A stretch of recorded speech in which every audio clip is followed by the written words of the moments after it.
Dubai looks like the future already built. Artificial islands visible from space, an 828-meter skyscraper piercing the clouds, a shopping mall with an indoor ice rink in the middle of a 50 degrees Celsius desert. A city that seems to have bent both physics and economics to its will. But what makes Dubai unsettling isn't its luxury. It's the speed at which it needs to keep growing just to maintain the illusion that everything is stable.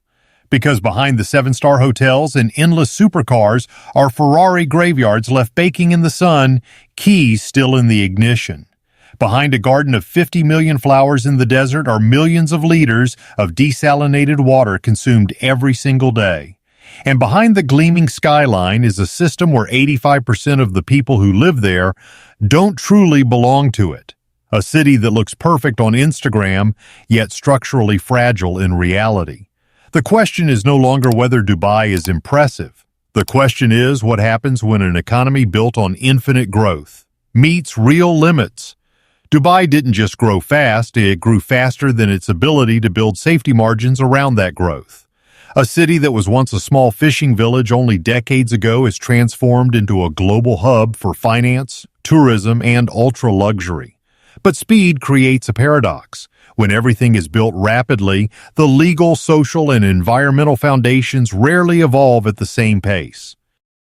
One of the clearest signs of this imbalance is surprisingly visible. Abandoned supercars sitting in airport parking lots, slowly collecting dust under the desert sun.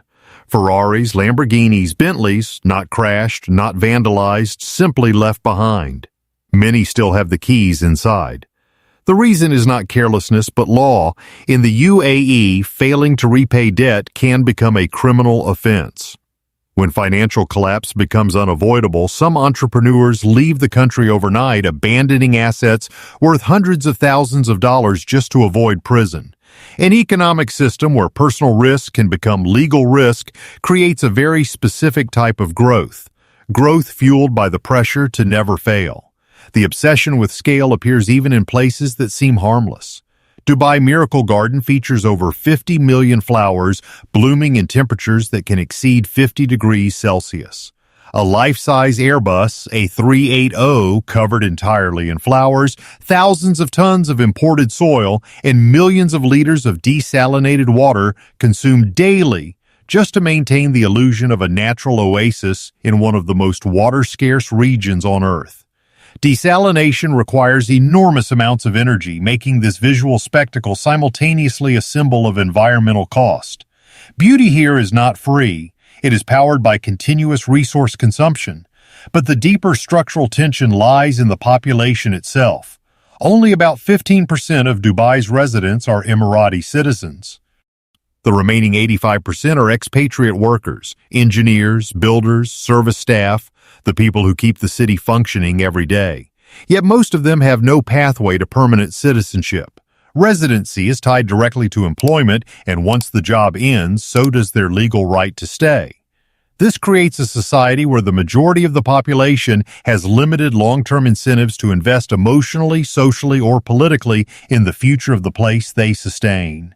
An economy dependent on temporary residence carries a unique vulnerability.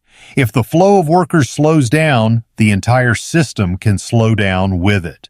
This dependence on constant inflows of both capital and people makes Dubai extremely sensitive to global shocks. If a recession triggers a wave of departures, services can stall, real estate can empty out, and glass skyscrapers can become expensive shells waiting for activity to return. A city designed for perpetual expansion must eventually confront a difficult question. What happens when growth pauses? Even long-standing traditions have adapted in unusual ways to maintain global acceptance. Camel racing, a sport with over 1,000 years of history, once relied on child jockeys, a practice widely criticized internationally. The solution was technological. Robot jockeys remotely controlled while owners drive SUVs alongside the track. Technology solved the public image problem, but it also revealed a recurring pattern. When pressure appears, Dubai often applies technical fixes that allow the broader system to continue operating largely unchanged. The same build first, solve later logic can be seen in urban infrastructure. Until 2015, many areas of Dubai lacked a conventional address system. No street names, no house numbers. Deliveries often relied on directions like near the White Mosque or next to the curved palm tree.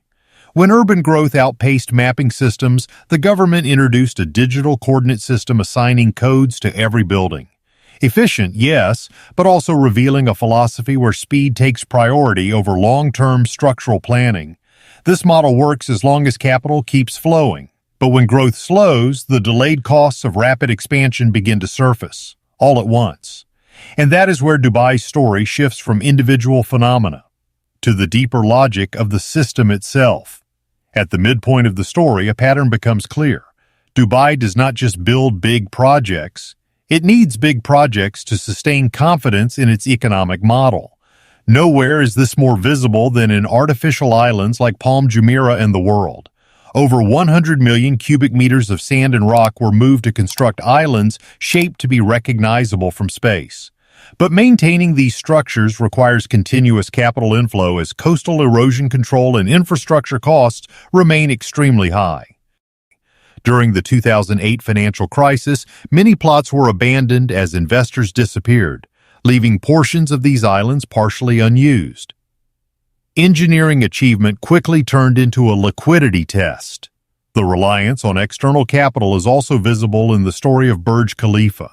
Standing 828 meters tall, weighing roughly as much as 100,000 elephants, the building was originally planned to be named Burj Dubai.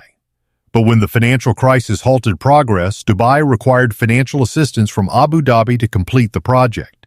The building was renamed in honor of the UAE president as part of that agreement. A global icon of ambition simultaneously reflects the level of dependence embedded within the system. Even entertainment infrastructure reflects the same dynamic. Dubai Mall, covering more than 1 million square meters, includes an indoor ice rink and an aquarium containing 10 million liters of water and over 33,000 marine animals. These attractions require enormous ongoing energy and maintenance costs. During the pandemic, revenue dropped dramatically, while operational costs remained constant. When an economy depends heavily on luxury experiences, disruptions in tourism can expose the financial pressure beneath the surface. The need to continuously signal growth has also produced projects driven more by scale than by long-term demand.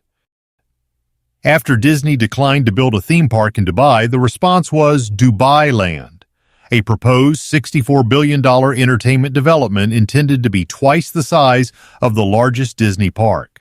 2 decades later, large portions remain unfinished, becoming a visible reminder of how ambition can outpace sustainable investment flows.